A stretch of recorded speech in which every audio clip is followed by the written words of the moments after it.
Hezbollah is aggressing, and it is dragging Lebanon into a war that it will gain nothing from. Israel has not been aggressing along the blue line, that we have been defending ourselves only, and that Hezbollah is the one that is aggressing.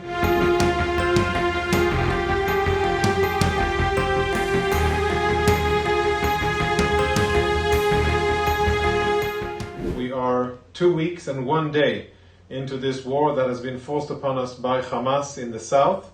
But today I want to zoom in on the events on our northern border.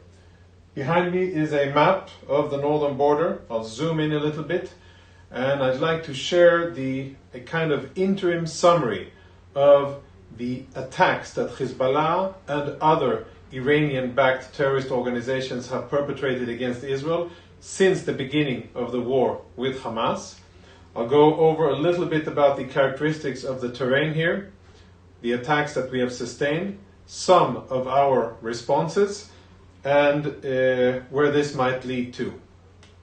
As always, if you find our content useful on our various platforms, share it with others so that others can see what you know and get facts and information from a credible source. Let's begin. So, the border between Israel and Lebanon, Rosh HaNikra in the west, and about 120 kilometers or 80 miles all the way up to the triangle of borders between Israel, Syria, and Lebanon, which is around this area. What Hezbollah has been doing over the last days is to escalate the situation. Hezbollah has been attacking Israeli positions. For instance, massive anti-tank fire towards Israeli military positions here and here in these areas, as well as anti-tank fire towards communities like this community here and a kibbutz in this area here. Unfortunately, there have been both civilian and military casualties as a result of Hezbollah fire. Hezbollah has fired a lot of rockets and mortars at Israeli positions here in this area, which is called Mount Dov, where we have military positions but no Israeli communities. Those positions have sustained quite a lot of direct either rocket fire or anti-tank missiles. There have been attempts to infiltrate. Hezbollah teams have been trying to infiltrate towards these positions. That has been thwarted as well. And in other areas, for instance, the area of Kiryat Shmona and the valley in this area here, we've had attempts both of infiltration as well as UAVs and other unidentified aerial objects. Hezbollah has fired anti-tank missiles towards this area here, the ridge above Kiryat Shmona, both military and civilian positions. And as I said before, in the western sector, quite a lot of fire as well. Now, where does Hezbollah fire these missiles and rockets from? Hezbollah uses the civilian buildings, the villages, houses, and all of the civilian infrastructure to hide. Usually in their videos you'll see that they're shooting just from within a populated area or just on the outskirts of. We have seen instances where Hezbollah has intentionally fired in near proximity to UN positions, probably attempting for us to respond to that fire and perhaps harming UN peacekeepers, which is something that we definitely are careful not to do. And in general, of course, a blatant act of aggression by Hezbollah in direct violation of UN Security Council Resolution 1701, which stipulates clearly that Hezbollah isn't supposed to be present in the entire area south of the Litani River. The Litani River is here.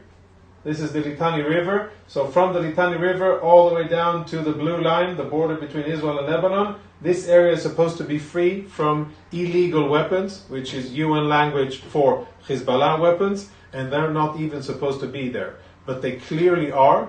They have freedom of movement. They have taken many opportunities to attack Israeli civilians and soldiers. Now let's speak a little bit about our response so far.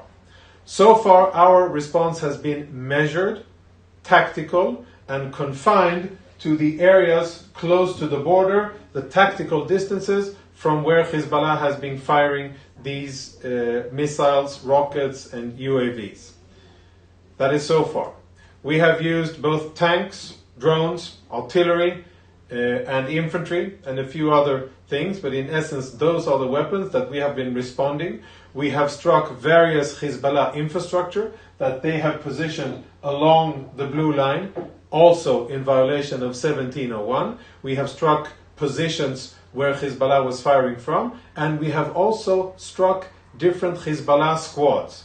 Hezbollah terrorist squads that were manning those anti-tank missiles have also been hit, either by tanks or by other means.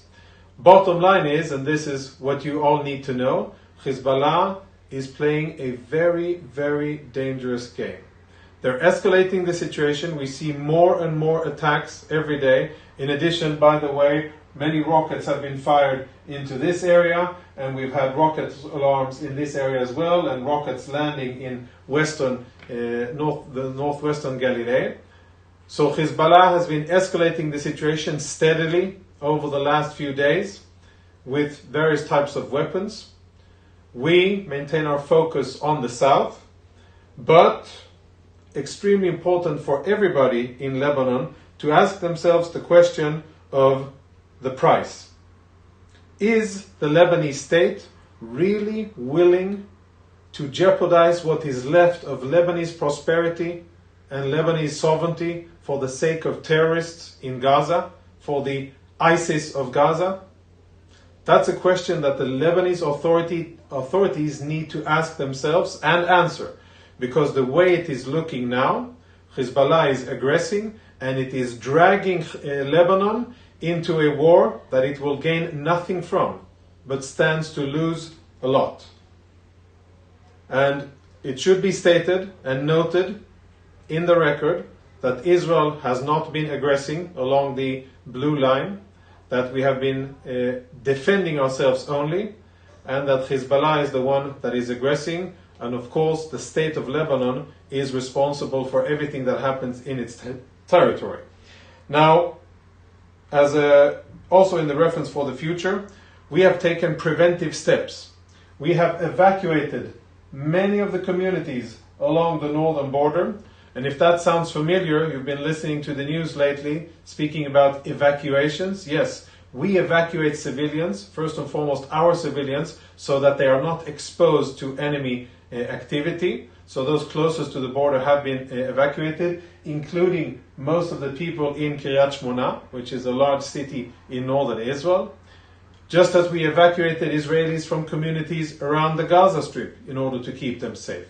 Who else are we evacuating? We are asking Palestinians in Gaza to evacuate south of Gaza City because we don't want them to be in fighting either.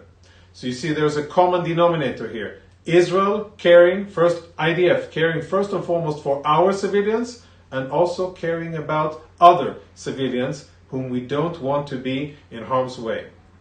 This is now a dangerous situation that Hezbollah is bringing upon the region, and the question is asked of the Lebanese if they really want to jeopardize all that they have for the sake of ISIS in Gaza.